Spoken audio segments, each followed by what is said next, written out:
O Evangelho segundo a narrativa de Mateus, no seu capítulo 16, a partir do verso 13, nos falam da confissão de Pedro e da resposta do Senhor Jesus Cristo, especialmente para a sua igreja. E chegando Jesus às partes de Cesareia de Filipe, interrogou-os os seus discípulos, dizendo: Quem dizem os homens ser o Filho do Homem? E eles disseram, uns João Batista, outros Elias e outros Jeremias ou um dos profetas. Disse-lhes ele: E vós, quem dizeis que eu sou? E Simão Pedro, respondendo, disse: Tu és o Cristo, o Filho do Deus vivo. E Jesus respondendo, disse-lhe: Bem-aventurado és tu, Simão Barjonas, porque não foi carne e sangue quem te revelou, mas meu Pai que está nos céus. Pois também eu te digo que tu és Pedro, e sobre esta pedra edificarei a minha igreja, e as portas do inferno não prevalecerão contra ela. A pergunta que o Senhor fez para os seus discípulos, como diz o texto, interrogou. O que as pessoas dizem a respeito do Filho do Homem? Aqui encontramos a natureza do Senhor Jesus Cristo dizendo ser Filho do Homem. Uma natureza humana, e depois vemos Pedro dizendo: Tu és o Cristo. A palavra Cristo no grego significa ungido, o Filho do Deus vivo. Isto é, colocando o Senhor Jesus Cristo na mesma posição de Deus Pai. A doutrina fundamental da Trindade, que diz: cremos num só Deus, subsistente eternamente em três pessoas. O Pai, o Filho, na mesma substância em três pessoas. O Pai, o Filho e o Espírito Santo. Essa declaração era muito importante. E hoje eu pergunto para você, prezado ouvinte, como você considera o Senhor Jesus Cristo? Qual o seu conceito a respeito do Senhor Jesus Cristo? Este conceito é fundamental para a nossa existência, principalmente interior, a nossa existência espiritual.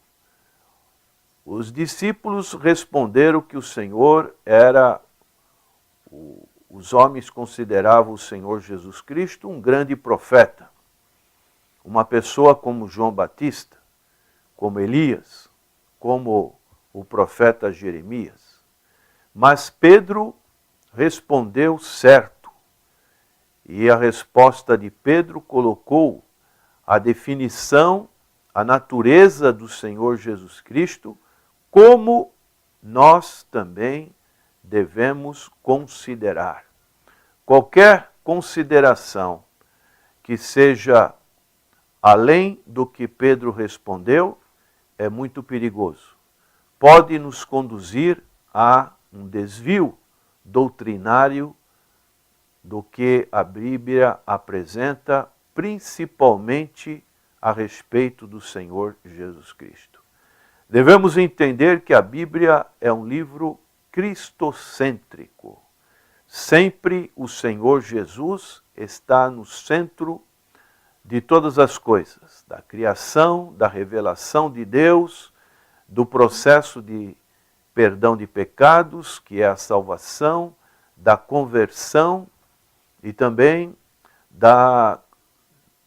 das doutrinas futuras a respeito do que irá acontecer, tudo o Senhor Jesus Cristo é o centro. E Pedro fez essa declaração importante e certa, dizendo que o Senhor Jesus Cristo é o Filho do Deus vivo. E a resposta que o Senhor Jesus Cristo foi de concordar com Pedro. Mas ele acrescenta, não foi carne e sangue quem te revelou. Olha, isso não vem do conhecimento teórico, um conhecimento de vivência física que Pedro e os demais apóstolos tinham com o Senhor Jesus Cristo. Eles tiveram este grande privilégio de estar próximos do Senhor Jesus Cristo. João fala que tocou, que ouviu, que viu a manifestação do Senhor Jesus Cristo. Mas esse contato não é suficiente para que uma pessoa possa nascer de novo, ser uma nova criatura em Cristo Jesus. Não é através de uma pessoa, por exemplo, até frequentar uma faculdade teológica, isso significa que ela vai ter essa experiência com o Senhor Jesus Cristo, porque tudo isso pode entrar num campo da religiosidade. Muitas pessoas, e têm o seu mérito, estudam a Bíblia, mas infelizmente não passaram pelo processo da regeneração, da redenção, do novo nascimento. E o Senhor Jesus deixa bem claro aqui para Simão, não foi carne e sangue quem te revelou, mas meu Pai que está nos céus. Isso significa que é o Espírito Santo que pode nos revelar a pessoa do Senhor Jesus. O Senhor Jesus disse a respeito do Espírito Santo, e quando ele vier, ele me glorificará, ele convencerá o mundo do erro e do pecado, da justiça e do juízo vindouro. A função do Espírito Santo é o convencimento. Então nós precisamos ter o Espírito Santo para ter esse convencimento, como o Senhor mesmo diz aqui. Não foi carne e sangue, Pedro, mas foi meu Pai. E diante dessa afirmação do Senhor Jesus Cristo, ele ainda complementa dizendo a respeito de Pedro, sobre esta declaração que você fez, Pedro, eu vou edificar a minha igreja. Isso não significa que Pedro é a pedra angular, como muitos querem dizer a respeito de Pedro. A pedra angular é Cristo. Pedro, assim como nós, somos pedras pequenas. O próprio Pedro declara que o Senhor Jesus é a pedra viva, eleita e preciosa, pedra que os edificadores reprovaram. Isso está em 1 Pedro capítulo 2, verso 4, 6 e 7. Então, Pedro, assim como os demais discípulos, e como nós atualmente, somos pedras vivas. Como parte da estrutura da casa espiritual, que casa espiritual é essa? É a igreja que Deus está edificando. O Senhor, ele edifica a igreja. Ele edifica vidas individualmente, mas o que ele edifica é a igreja. É isso que em nossos dias, infelizmente, muitas pessoas não entendem. Pessoas que se ausentam da igreja, pessoas que não cooperam com a igreja, essas pessoas, como que elas podem estar preenchendo aquela parede que o Senhor quer construir na sua igreja, uma parede firme que está sobre a rocha que é o Senhor Jesus Cristo? A palavra Petra aqui vem de Pedro, é uma palavra que significa uma grande rocha, maciça, ou rochedo. Antigamente não existia muitas colunas, o ferro, então as construções eram colocadas sobre pedras grandes, rochas que eram retiradas, e dessa maneira se construía em cima dessa rocha. Assim também a igreja é construída sobre o fundamento que é o Senhor Jesus Cristo.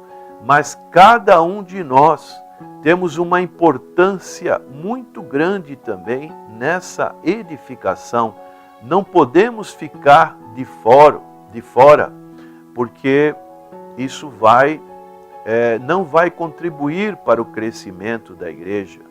E o Senhor então diz essa promessa, que Ele edificaria a igreja. A igreja não é de homens, a igreja é do Senhor Jesus Cristo. E o Senhor Jesus Cristo ainda diz mais: e as portas do inferno não prevalecerão contra ela. O Senhor coloca bem claramente nesse versículo, que é o primeiro, podemos assim dizer, a respeito da revelação da igreja, que as portas do inferno, que representam Satanás e a totalidade do mal no mundo, lutando para destruir a igreja do Senhor Jesus Cristo. E como esse ataque ele vem contra a igreja. Muitos que se dizem cristãos querem ver a derrota da igreja. Muitas pessoas, por algum motivo, se ausentam da igreja e ficam querendo saber o que está acontecendo na igreja. Ficam vendo se a igreja ela está caminhando ou se ela está regredindo.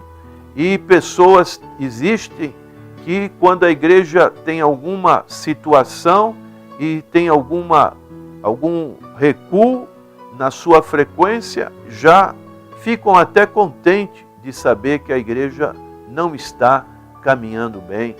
Isso é algo terrível.